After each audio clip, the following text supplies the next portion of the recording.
This is my learn one project washing machine. I use a battery, a switch, a gear motor, and plastic cup to build my washing machine.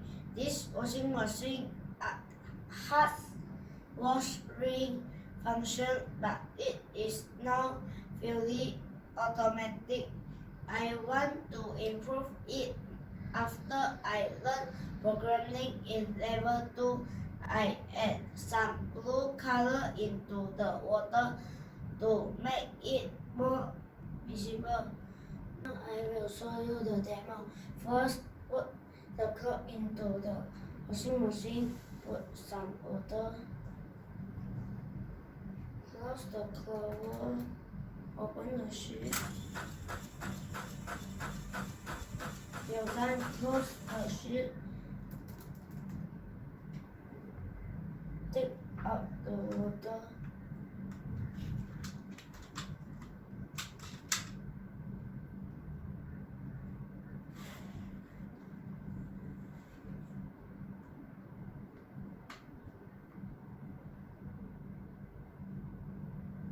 Thank you everyone.